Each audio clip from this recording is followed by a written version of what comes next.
আমরা তো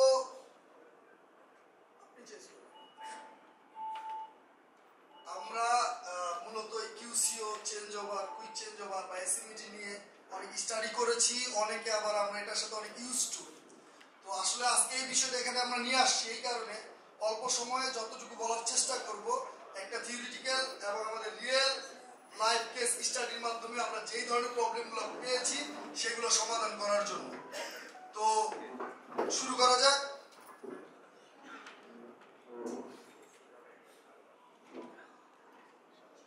কিউসিও বলতে আমরা কি বুঝি? কুইক চেঞ্জ ওভার, একটা প্রসেস থেকে আরেকটা প্রসেসের পরিবর্তন অথবা একটা প্রোডাক্ট থেকে আরেকটা প্রোডাক্টের পরিবর্তন।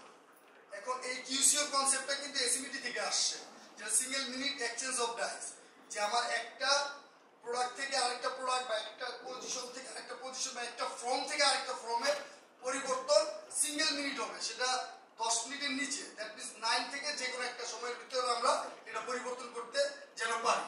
তো এই জিনিসটা আসলে কনসেপ্টটা প্রথমে টিপিএস বা টয়োটা প্রোডাকশন সিস্টেমের ওখানে ইনক্লুড করছে লিনের জনক, যিনি সিংহি সিংহ নামে আমরা চিনি।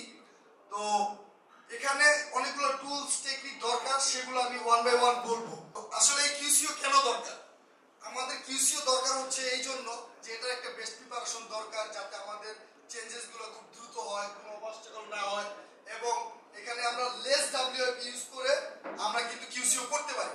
আমরা বর্তমানে যারা ট্রেডিশনাল মেথডে এখনো আছে যে আমার 2 দিনে ডাব্লিউআইপি থাকবে লাইনে, আমি নতুন একটা স্টাইল দেবো, তারপর ব্যাক টু ব্যাক ফিটিং হয়ে যাবে, কিন্তু ওভার ডাব্লিউআইপি কিন্তু আমাদের জন্য একটা ওয়েস্টেজ। তো সেজন্য আমরা এই কিউসিও যে টুলস এন্ড টেকনিকগুলো ইউজ করি, যাতে আমরা এই ধরনের ফিজিবিলিটি পাই, আমাদের স্টাইলের ফিজিবিলিটি আসে, খুব দ্রুত যাতে চেঞ্জ করতে পারি। তো আসলে কিউসিওতে আমাদের কি কি জিনিস চেঞ্জ হয়? স্টাইল চেঞ্জ হয়, ডিজাইন চেঞ্জ হয়, ফেব্রিকের টাইপ চেঞ্জ হয়, মেশিনের সেটিং চেঞ্জ হয়, তারপরে কালার চেঞ্জ হয়, সুতা চেঞ্জ হয়, এবং এক অপরটা আরেক প্রসেস থেকে আরেক প্রসেসে চলে যায়। এই জিনিসগুলো হচ্ছে আমাদের চ্যালেঞ্জেস। আমরা যদি কিউসিও করতে যাই বা এটা চেঞ্জ ওভারটা যদি আমরা ভালোভাবে করতে যাই, আমরা যে যে টুলস এন্ড টেকনিকগুলো আমরা ইউজ করবো সেগুলো এখানে বলা আছে। তার ভিতরে আমরা 1 নম্বরে হচ্ছে এসএমইটি মেথোডোলজি, 2 নম্বরে 5S ওয়ার্কপ্লেস, তারপরে standard work instruction, visual management, kaizen এবং টাইম স্টাডি এবং মোশন অ্যানালাইসিস। আচ্ছা, কিন্তু আমরা কিউসিও করতে গেলে যে ধরনের প্রবলেমগুলো আমরা ফেস করি, মূলত আসলে এই ব্যাপারে এখন পর্যন্ত অনেক ম্যানেজমেন্ট থেকে শুরু করে একদম রুট লেভেল পর্যন্ত কিন্তু অতটা পজিটিভ হয় না, এবং সবাই এটা পজিটিভলি নেয় না। এবং আমাদের এই ইন্ডাস্ট্রিতে, আমাদের এই দেশে সাবকন্টিনেন্টে এখনো অনেক স্ট্যান্ডার্ডাইজেশনের অভাব আছে, এবং আমরা আমাদের এই ব্যাপারে ট্রেনিং সেশনগুলো হয় না। আমরা কিন্তু মনে করি ট্রেনিং মানে time of wastage, but world বলতেছে যত বেশি আমরা ট্রেনিং করবো, আমাদের ব্রেন স্টর্মিং যত বেশি করবো, আমাদের স্কিল তত বেশি বাড়বে। তো ট্রেডিশনাল সেটআপে আমাদের চেঞ্জ ওভারে লং টার্ম সময় লাগে এবং মেশিনের ব্রেকডাউন অনেক বেশি যায়, আমাদের কোনো প্রিপারেশন থাকে না এবং প্রোডাকশন অনেক কম হয়।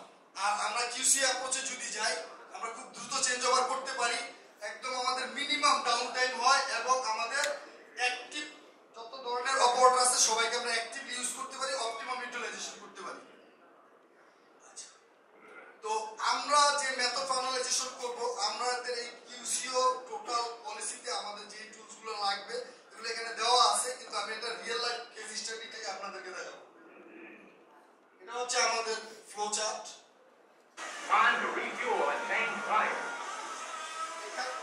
এখানে 3টা ভিডিও আছে, একটা 1950, 2009 এবং 2013, জাস্ট একটু দেখবেন।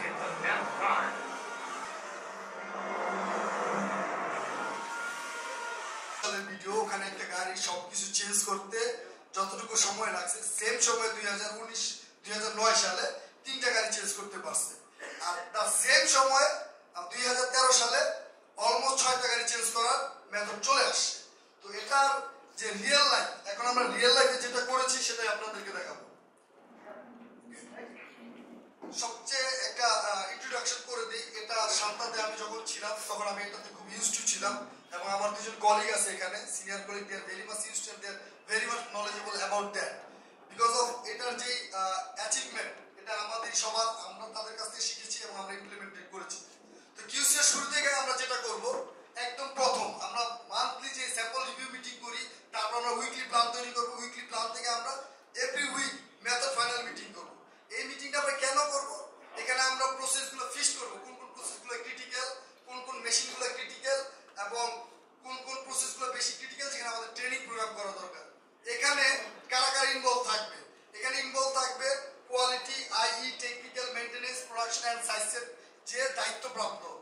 এই মিটিংটা লিড করবে কিন্তু I will organise that meeting and এর সম্পূর্ণ প্ল্যান প্রোগ্রাম সবকিছু আই নোট করে রাখবে, সেইভাবে এক্সিকিউশন করবে।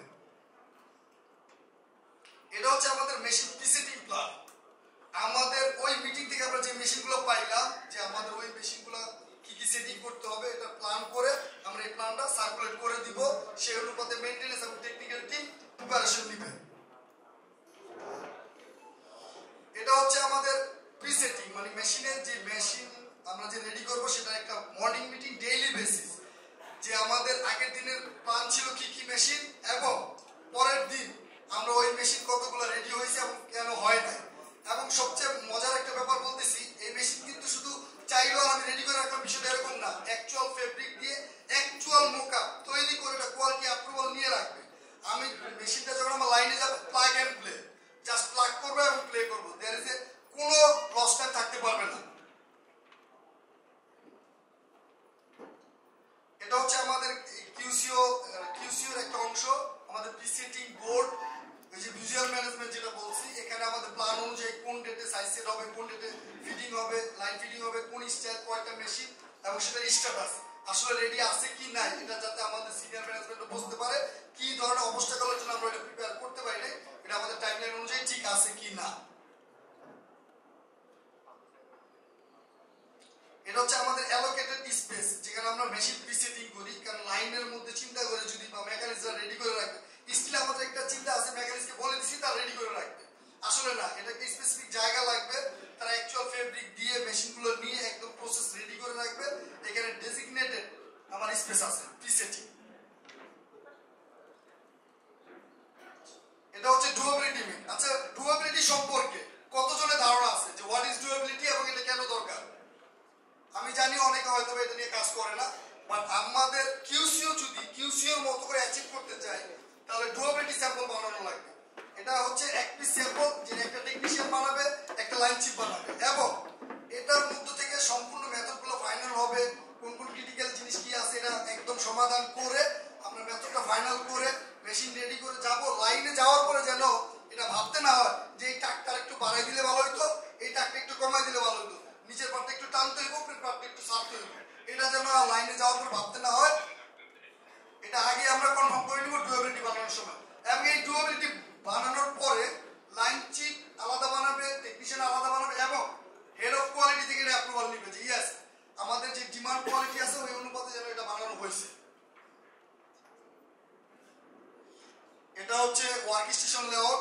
এইভাবে আমরা স্টাইল অনুযায়ী ওয়ার্ক স্টেশন লেআউট করে গেলে জাস্ট লাইন লেআউটের সময় যদি এইভাবে আমরা মেশিনগুলো সেট আপ করি তাহলে আমাদের মানে সময়টা কম লাগবে এবং কোনো ধরনের ওই যে বটলনেক হওয়া বা কোনো ধরনের ওয়ার্কফোর্স প্রবলেম হবে না।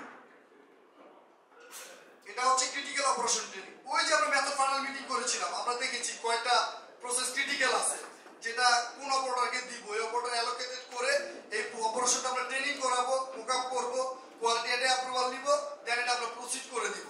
তাহলে লাইনে যখন যাবে ওই অপারেটরকে আমার টিচিং করার জন্য সময় লাগতেছে না, জাস্ট বসাবো এবং সে প্রসেসটা করে নেক্সট প্রসেসে আমরা চলে যাব। এটা হচ্ছে আমাদের কিউসিও মিটিং।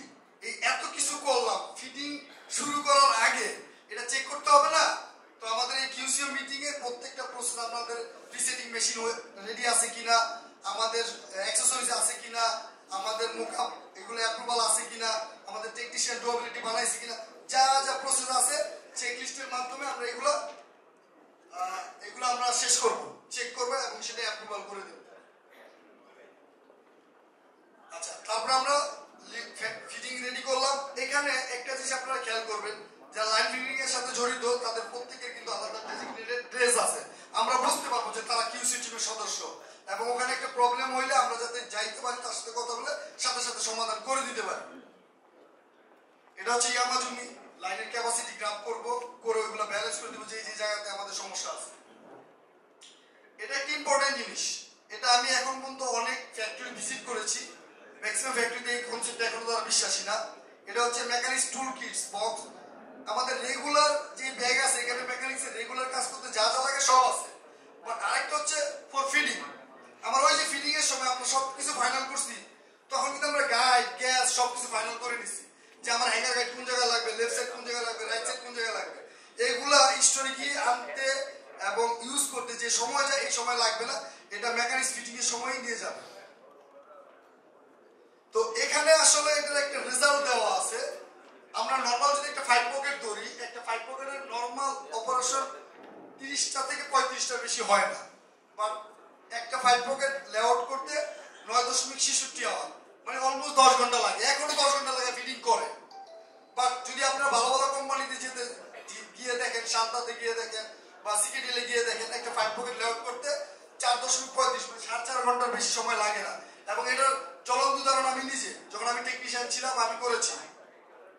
এবং যদি আমরা মিনিট হিসাবে যাই, আগে এক একটা প্রসেস চেঞ্জ ওভার করতে 20 মিনিট সময় লাগতো, এখন 9 মিনিট করে লাগে, তারও কম লাগে। মেশিন আইডিয়াল টাইম আগে অনেক হাই ছিল, এখন লো। এবং ডাব্লিউএপি আগে 2 দিনে ডাব্লিউএপি নিয়ে ফিটিং শুরু করতাম, এখন 5.5 ঘন্টা ডাব্লিউএপি নিয়ে ফিটিং শুরু করলে আমি ব্যাক টু ব্যাক ফিটিং করতে পারবো। আর হচ্ছে ওয়ার্ক স্টেশনগুলো আমরা অবশ্যই ভালো করে সাজাইতে পারি এবং ওয়ার্ক ফ্লো ভালো হয়। এবং সর্বোপরি একটা শেষ কথা বলি, সেটা হচ্ছে যে আমাদের লিড টাইম কমে যায়। কাস্টমার কিন্তু লিড টাইমের উপর অনেক ফোকাস করে। তো আমার প্রেজেন্টেশন এখানেই শেষ। যদি একটু যান্ত্রিক গোলযোগের কারণে অত ভালোভাবে বলতে পারি নাই, আমি সর্বশেষ কথা বলে আমার প্রেজেন্টেশন শেষ করে দিচ্ছি। যদি কারো কোনো কিছু বোঝার বাকি থাকে বা সমস্যা হয়, তারা আমার সাথে ওয়ান টু ওয়ানে যোগাযোগ করবেন, আমি অবশ্যই তাদেরকে বলে দিব, বুঝিয়ে দিব। এবং এই প্রেজেন্টেশনটা দরকার পড়লে আমার সাথে যোগাযোগ করবেন। আর এর প্রত্যেকটা স্লাইডের একদম ক্লিয়ার ভিডিও আমাদের অ্যাপারেল ডিজিটাল ইউনিভার্সিটিতে থাকবে, আপনারা সেখানে সংগ্রহ